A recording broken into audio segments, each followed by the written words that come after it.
sebagai penari kondang, Winarsi terus bertelantingan dari malam ke malam, dari terop ke terop, hingga ia kenyang sekali dengan berbagai peristiwa yang terjadi dalam terop, dan juga kecut dan tengiknya para penabuh gamelan kawan-kawannya. Kurang sreg rasanya sebuah pementasan jika tidak menghadirkan Winarsi. Ia sebagai bumbu pelengkap. Lebih dari itu, ia juga dianggap sebagai pembawa keberuntungan, dan cerita ini berkembang dari orang-orang yang pernah nanggap setelah pementasan usai itu rezekinya malah berlipat-lipat. Winarsi pun kian piawai dengan sekian lamanya menghayati tarian, dan tariannya semakin hidup. Memang ketika Winarsi sedang menari, selendangnya seperti pelangi yang berkeloket-keloket, dan di situ ada bidadari yang naik di punggungnya terus berselancar turun ke bumi. Atau ia bagai murai batu yang bercerit-cerit sambil mengepakkan sayap-sayapnya dengan keindahan bulu-bulunya yang sengaja dipamerkan kepada para pejantan. Dalam pementasan Ludruk Begitak masa malam itu ada seorang pemuda. Ia berasal dari desa Gongseng. Seorang perjaka yang bersenyum teduh. Seseorang yang sorot matanya bersinar. Seseorang yang gerak dan ucapannya tak pernah mubadir. Datar, kalem, lembut, tenang, santun. Sukirjo ini lelaki yang mengesankan. Dia bagai air dalam kubangan jeruh yang tak pernah beriak dan tak pernah bergejolak. Ia landai. Melihat Winarsi lari remo malam itu, Sukirjo tiba-tiba seolah menjadi jaka tarung. Ia berpikir bagaimana mencuri selendang bidadari yang mandi di telaga itu agar tidak bisa kembali ke angkasa. Atau Sukirjo menjadi pejantan murai yang paham dan mengerti tentang kibasan murai betina ketika berjemur di terik matahari. Meski alim, Sukirjo menyukai tontonan Ludruk. Bagi Sukirjo, nonton Ludruk itu lebih bernilai dibanding dengan menghadiri acara kampanye. Ketika melihat Winarsi melenggangkan tari remo, Sukirjo seolah melihat bunga dahlia yang bermekaran dengan daunnya yang bergoyang-goyang diterpa semilir angin pagi. Disitulah terbesit niat Sukirjo untuk memetik bunga dahlia tersebut dan menanamnya di dalam jambangan jiwanya. Tentu saja bagi Sukirjo agar kehidupannya terasa lebih semarak dan tidak lengung lagi. Cihui! Ludruk Begitak masa malam itu membuat lakon Pendekar Jayamulya, yakni mengisahkan tentang sebuah negeri yang paceklik, perampokan semakin merajalela, kekeringan di mana-mana, kelaparan di mana-mana. Keadaan itulah yang membuat sang raja negeri itu membuat sayembara. Tentu saja dengan hadiah yang memukau seperti di film-film itu. Kalau laki-laki yang menang dalam sayembara itu akan dijadikan pejabat raja dan boleh jadi menjadi menantunya.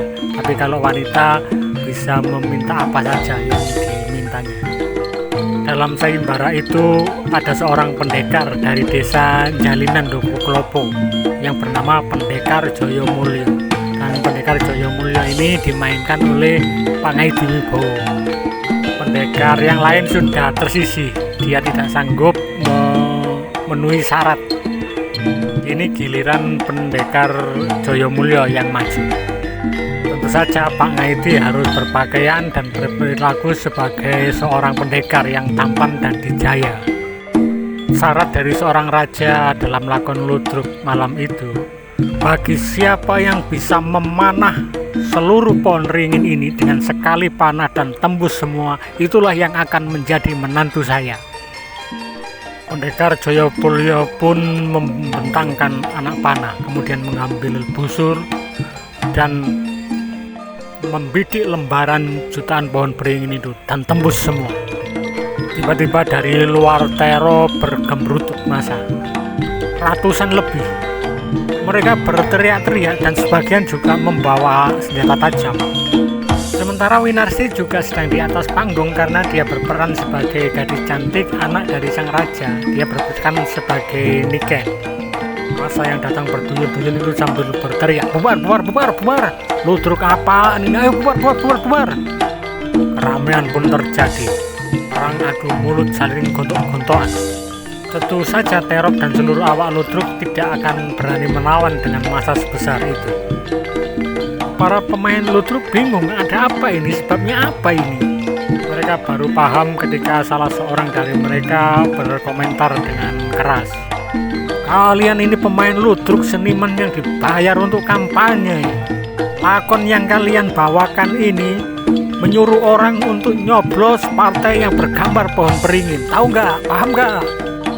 Beberapa pemain Ludruk pun dipendungi dan semua anak pemain Ludruk kocar-kacir larian kemana-mana. Saat itulah Sukirjo berpikir menyelamatkan Winarsi. Dia segera naik ke atas panggung, menarik tangan Winarsi dan diajaknya lari ke gelapan malam. Winarsi dan Sukirjo pun berlari menembus gelap-gelapnya malam dan dikejar-kejar hingga mereka berdua lari ke pematang-pematang sawah. Mereka berdua lari sejauh-jauhnya dari tempat pementasan itu. Sudah jelas mereka berdua sering jungkir balik di sawah itu. Keringat bercucuran, nafas pun ngos-ngosan. Sejak peristiwa malam itu, Winarsi kian mengerti bahwa jangankan dalam kehidupan, di dalam berkesenian pun diperlukan wawasan strategi. Sebab jika kita tidak mampu menganalisa apa yang bakal terjadi, maka berkesenian pun bisa dipecundangi oleh siasat itu sendiri. Malam itu jugalah yang mempertemukan Winarsi dengan Sukirjo. Winarsi juga sangat paham bahwa ketika ada prahara yang mengancam dirinya, tiba-tiba ada seseorang yang mampu menyelamatkan jiwa dan raga. Winarsi dan Sukirjo dipertemukan dalam keadaan tak terduga. Bagi Sukirjo, ia seolah dititipi sebuah amanat harta yang harus dirawatnya. Sementara bagi Winarsi, ia menemukan sosok yang membuatnya berhutang nyawa atas pementasan Ludruk sial malam itu. Selanjutnya mereka pun sering bertemu di sela-sela pementasan di hari-hari siang. Tanpa sadar mereka berdua menjadi seorang matador yang saling mendadung cinta, kemudian keduanya terjerat dalam kerinduan. Mereka berdua seperti masuk ke sebuah ruang putih yang membuat kehidupan ini tampak lebih asik, bahkan tampak lebih hidup dari hidup itu sendiri. Hingga suatu hari sebelum semuanya terlambat, Sukirjo menjalankan kewenangannya sebagai seorang laki-laki yang mencintai Winarsi. Saat itu mereka berdua sedang menghabiskan senja di Kalibrantas. Di sela-sela perdu ilalang tanggul Kalibrantas itu, di atas sebongkah batu, Sukirjo memberanikan diri untuk terbata-bata mengatakan isi hatinya. Dek, setelah aku amati, ternyata aku gelisah jika tidak bertemu kamu. Aku juga merasa takut kehilangan kamu. Bahkan kamu seolah menguntit kemanapun aku pergi. Bahkan sejak mengenalmu, semesta raya ini menjadi hilang. Karena apapun yang aku lihat itu seolah-olah menjelma kamu. Hanya kamulah yang memenuhi pelupuk mataku dan menghuni setiap degup jantungku. Kemudian kalau aku melihat para tetangga dan teman-teman mereka menggendong anak, bergurau dengan anak istrinya, aku membayangkannya seandainya mereka itu aku dan engkau dan anak-anak kita. Aku berharap engkau menjadi Kalibrantas, sang bengawan jeruk, yang aku tidak akan bisa hidup tanpa menyelami kedalaman. Mata kita akan bertatapan berabad-abad lamanya. Aku merasa engkaulah tulang rusukku itu. Kemudian di antara semiliar wanita, aku ingin engkaulah yang sudi menemaniku dalam suka dan duka hingga usia senja. Winarsi, aku ingin menikah denganmu. Karena nyawa kita telah dijodohkan sejak berjuta-juta tahun lalu di Suralaya. Tiba-tiba Winarsi terperanjat. Ia tertegun pakai gunung di musim hujan. Gunung yang dipenuhi dengan mendung bergelayut serta dibarengi petir yang menggelegar. Keringat dingin Winarsi pun mengucur sekujur tubuh. Seluruh persendiannya lumpuh. Sebab seremeh apapun ucapan lelaki jika dibarengi dengan ketulusan adalah hal sakral bagi seorang wanita. Winarsi pun meneteskan air mata sambil bibirnya terkatup. Mas, aku mengerti bahasa orang menyinta. Aku juga mengerti bagaimana dicinta. Aku juga berterima kasih dari setiap huruf kata-kata yang kau ucapkan tadi. Namun saat ini aku belum bisa menerimamu. Winarsi lalu menceritakan bahwa ketika di Sendang Mandi dulu dan ia mendapatkan pakaian remo secara ajaib, itu ada syaratnya bahwa pakaian itu akan hilang dan lenyap jika Winarsi ini menikah. Mendengar jawaban itu, perasaan Sukirjo bagai burung emprit yang berhamburan karena kaget tersentak oleh kaleng-kaleng yang bergerombyangan saat burung-burung emprit itu hinggap di pucuk-pucuk padi. Sejak pertemuan di Tanggul Kalibrantas itulah mereka sudah tidak pernah bertemu lagi. Meski sudah sewindu, perkataan Sukirjo di Tanggul Kalibrantas itu tidak bisa hilang dari selaput gendang telinga Winarsi. Terus bergema dan menggema. Gema yang gaungnya mengalahkan rancak nada-nada gamelan yang mengiringinya setiap pementasan. Begitu juga bagi Sukirjo yang kini mengajar ngaji menjadi ustaz. Kor suara santri di belakang rumah kala mengaji bagi Sukirjo ibarat burung-burung perenjak yang hinggap di belakang rumahnya di antara pancuran yang diapit tebu itu. Suara santri itu bagai burung perenjak yang akan mengabarkan bahwa akan ada seseorang tamu yang akan datang. Itulah hari-hari Sukirjo selalu menganggap bahwa Winarsi akan datang menemuinya. Bulan kelima sudah usai dan sebentar lagi akan menginjak bulan ke-6, di mana pabrik tebu akan segera buka giling. Dan biasanya sebelum pabrik tebu buka giling, mereka nanggap tayuban dulu, yakni sebuah acara kesenian yang digelar 1 bulan penuh. Berbagai kesenianlah ditangkap di situ. Ludruk, wayang kulit, kosidahan, tari saman, gambus, misri, wayang topeng jati dhuwur, wayang topeng sandur manduro, hadrah, jaran kepan, bantengan. Pokoknya seluruh kesenian daerah lah ditampilkan semua di situ. Dan ketika pementasan ludruk sudah pasti Winarsi ikut karena ia sebagai peremo di dalam ludruk yang diundang pabrik tebu itu. Tujuan pabrik mengadakan tayub itu supaya ketika musim giling nanti seluruh karyawannya selamat. Dalam sebuah area yang luas, seluruh kesenian pentas di situ, termasuk istighosa, tahlil akbar, dan pengajian.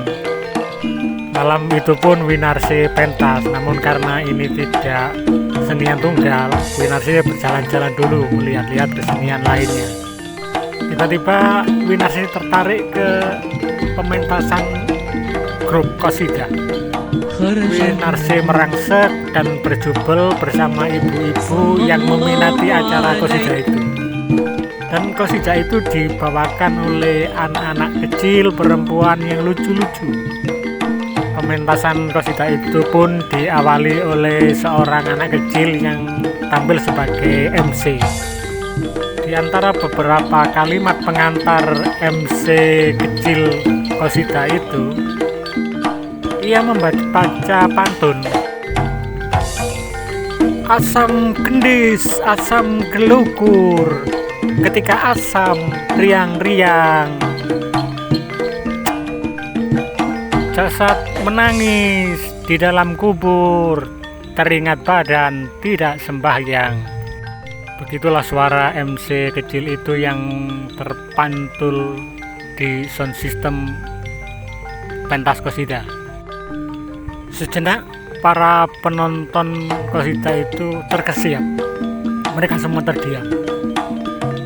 Kemudian tepuk tangan riuh bergemuruh menyoraki MC kecil itu. Winarsi ada di sela-sela ibu-ibu yang menonton santri-santri kecil yang lucu-lucu itu.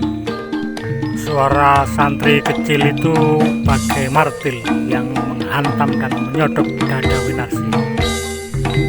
Sebaris pantun itu bagai halilintar yang menyambar dan pusat ledakannya di dalam dada. Apalagi lagu-lagu yang dibawakan oleh santri-santri kecil itu sebagai virus yang menggerogoti tubuh Winarsi. Virus yang melumpuhkan seluruh persendian tubuh dan melelehkan air mata. Winarsi sadar bahwa sekian lama ia bergelimang harta dengan ketenaran. Winarsi tidak sadar bahwa dirinya telah terseret jauh dalam keramaian dunia yang fana. Keramaian yang di dalamnya ada satu ruang gelap yang sangat sunyi. Kefanaan yang keras dan tajam. Sebaris pantun itu pun seolah menjadi pedang yang tajam dan keras, bagai pedangnya Daksur ketika melintang di leher Nabi Muhammad. Dan ketika Daksur berkata, jika pedang sudah terlentang di lehermu Muhammad, siapa yang akan menolongmu? Nabi Muhammad menjawab, yang menolongku adalah Allah. Seketika itu juga Daksur lumpuh, karena yang berbicara Allah bukan Muhammad, melainkan Allah sendiri. Begitulah bagi Winarsi, seolah yang berbicara padanya adalah Allah sendiri, hanya meminjam kalimat dari MC kecil itu. Maka jangankan Winarsi, tetapi siapapun yang mendengar tak akan sanggup kecuali gemetar. Kalau dipikir-pikir benar juga sih, gadis seusia Winarsi mestinya sudah menjadi ibu. Sementara Winarsi belum menggapai nalarnya, bagaimana sukses di akhirat kelak? Sementara bergelimang harta di dunia hanya sebatas usia. Winarsi kemudian berjalan ke belakang panggung qasidah itu menemui Sukirjo. Hei, apa kabar? Santri kamu lucu-lucu ya mas? Pertemuan antara Winarsi dan Sukirjo yang kembali terjadi bagai mengulang gelombang waktu. Keduanya pun berbicara meski dengan gagap dan terbata-bata. Kembali mereka berdua terasa nyaman. Sukirjo pun menimpali obrolan. Enggak, ini biasa aja, ini mumpung diundang pabrik gula ini. Aku sengaja mengajari anak-anak Batak sejak kecil supaya dia bisa punya keberanian, supaya dia bisa punya kemahiran kayak kamu lah di atas panggung.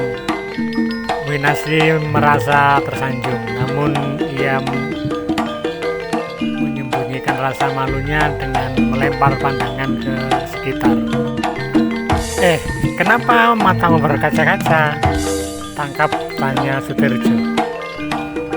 Winarsi tidak menjawab, dia diam saja. Seandainya ia mampu menjelaskan, dia akan bilang bahwa selama ini tari remonya tidak ada apa-apanya dibanding dengan santri-santri kecil ini. Dirinya memang sangat pawai mengorasikan bahasa tubuhnya, tapi orang-orang hanya melihat dirinya itu dari kemontokan dada, kelangsingan tubuh, dan kebahenolannya. Tampaknya Winarsi sedang memperhitungkan keberaniannya. Dia memang berani tampil di hadapan ribuan penonton dan berjuta-juta panggung yang bergantian. Tapi apakah dia berani mengatakan tolakannya di Tanggul Kari Brantas 8 tahun lalu itu? Mas, sejak hubungan kita putus, apakah sudah ada wanita lain yang menghuni hatimu? Wah, hati Sukirjo jadi terperangah dan terkiku. Ia teringat kembali tentang ribuan burung penjak yang setiap hari berjelicit dan akan hadir seorang tamu, dan seluruh tamu-tamu itu hanyalah Winarsi. Belum ada satu wanita pun yang mengisi hatiku. Sengaja sih aku menguncinya. Ya memang banyaklah wanita di luar sana, tapi mereka hanya ditakdir melintas di depanku. Beberapanya juga ditakdir hanya sebagai teman, tapi tidak ada yang takdir mengisi hatiku. Jawaban Sukirjo yang bagaikan berada di dua alam, antara alam harapan dan alam kembali terluka. Mas, setelah menyaksikan para santri kamu, aku merasa bahwa ada yang berharga di dalam hidup, dan aku merasa bahwa aku harus menjaganya sesuatu yang berharga itu. Aku siap menjadi istrimu, Mas. Seketika itu pula tubuh Winarsi dan Sukirjo gemetar. Ia diguyur 1000 anugerah yang deras dari langit. Mereka berdua kemudian saling berpandangan. Bagi Winarsi, ia melihat dirinya di dalam gerlingan Sukirjo. Bagi Sukirjo, ia melihat bulat jelas bentuk Winarsi, bentuk dirinya di dalam mata Winarsi. Cihui! 2 tahun kemudian. Masya Allah, subhanallah. Anugerah macam apa yang dianugerahkan Tuhan kepada kita ya, Mas? Anak kita lucu, mulai berjalan terbata-bata. Sungguh ini adalah harta termahal yang tidak ada bandingannya. Setelah mereka berdua menikah dan mempunyai anak, mereka berdua bagai hari-hari di dalam puisi Aman Rahman. Anakku, tadi malam dalam tidurmu engkau mengigau untuk menanam bunga di halaman rumah, dan paginya bermekaran di hatiku. Anak yang molek itu diberi nama Jombang Kuncoro, yang artinya tampak elok sekali dan bersinar. Sementara santri Sukirjo juga kian banyak. Tentu santri Winarsi juga. Nama Sukirjo itu maksudnya Cukir Rejo. Suatu saat Cukir itu akan menjadi Rejo, dan ini terjadi kenyataan dengan adanya pondok pesantren Tebu Ireng.